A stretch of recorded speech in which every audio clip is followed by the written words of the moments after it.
Assalamualaikum warahmatullahi wabarakatuh. Perkenalkan, kami dari kelompok 16 ingin mempresentasikan teori agenda setting. Saya Dinda Putri Pitaloka, ada teman saya Sumsum Auladi dan Faris Aditya. Baik teman-teman, media merupakan kebutuhan setiap manusia, bahkan bisa dibilang kebutuhan pokok. Dan media ini memang memiliki kekuatan untuk mempengaruhi bahkan membentuk pola pikir audiens yang terkena terpaan informasinya. Jadi sadar atau tidak, kita sedang dikelilingi oleh banyak media. Selanjutnya yaitu ada teori agenda setting merupakan sebuah kekuatan media untuk mentransfer isu agar mempengaruhi agenda publik. Teori agenda setting ini pertama kali dicetus oleh Walter Lippmann pada tahun 1922. Jadi Lippmann ini merupakan wartawan politik asal Amerika yang paling menonjol dan berpengaruh di abad ke-20. Lippmann mengusulkan bahwa masyarakat menerima fakta bukan sebagaimana adanya, akan tetapi apa yang mereka anggap sebagai fakta. Jadi Lippmann berpendapat bahwa apa yang disampaikan media ini tidak semuanya benar, kebanyakannya palsu, itu kata Lippmann. Kemudian teori agenda setting ini dikembangkan oleh Combe dan Shaw pada tahun 1968. Jadi Combe dan Shaw ini menerangkan bahwa media masa mempunyai kemampuan untuk membuat masyarakat menilai sesuatu yang penting berdasarkan apa yang disampaikan oleh media. Dengan kata lain, we judge as important what the media judge as important.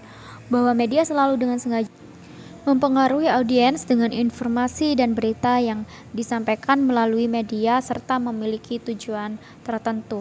Jadi bahwa apa yang disampaikan media itu selalu dianggap suatu hal yang penting dan patut untuk dipikirkan oleh masyarakat.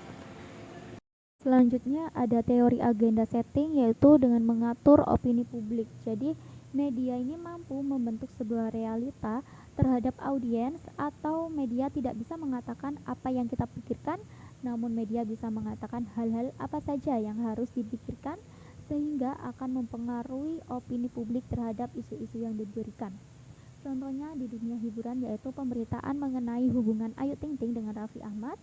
Berita ini itu belum tentu terjadi, belum menemukan realitanya, namun media ini mampu membuat suatu berita yang seolah-olah ini tuh realita. Jadi audiens itu terpengaruh dan beropini bahwasanya pemberitaan ini adalah benar. Jadi kalau saya boleh simpulkan, teori ini tuh memiliki fenomena terbentuknya opini publik.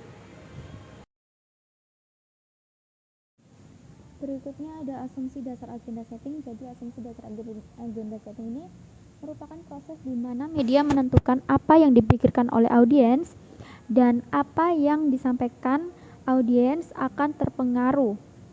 Jadi Combe dan Shaw ini mengatakan masyarakat memiliki pemikiran sendiri bahwa mana aja informasi yang mau ia baca. Namun jika media memberikan isu lagi dan lagi, maka lama-kelamaan audiens akan terpengaruh.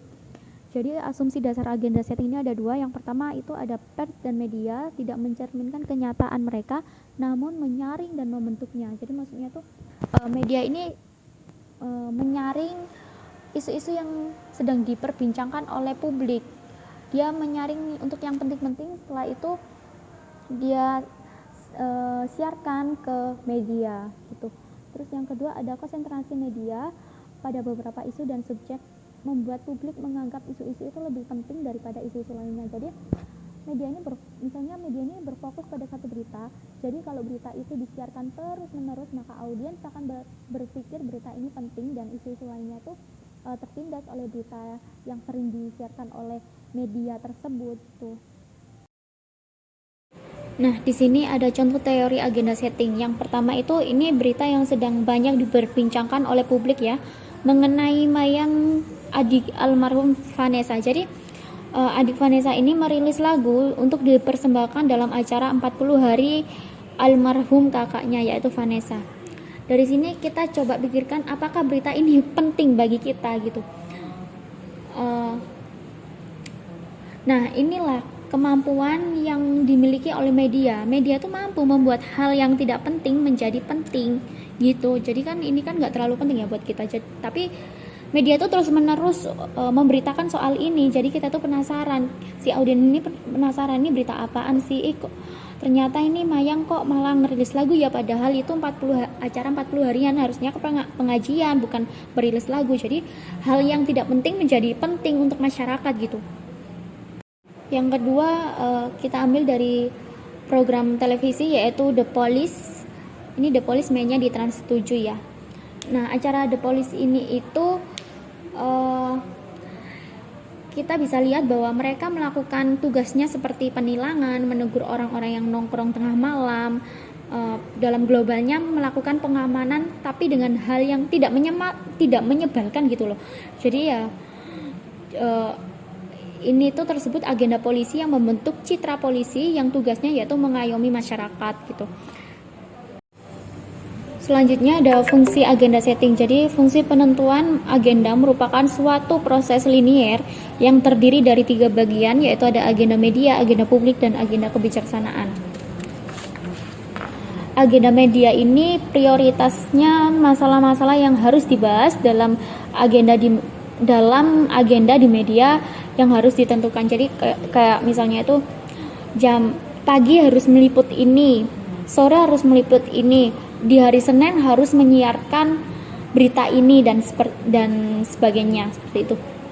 Terus agenda publik yaitu hal-hal yang mempengaruhi atau berinteraksi dengan yang ada dalam pikiran publik. Jadi agenda ini tuh berita yang disampaikan harus semenarik mungkin, familiar mungkin terhadap audiens. Jadi media tuh tahu agenda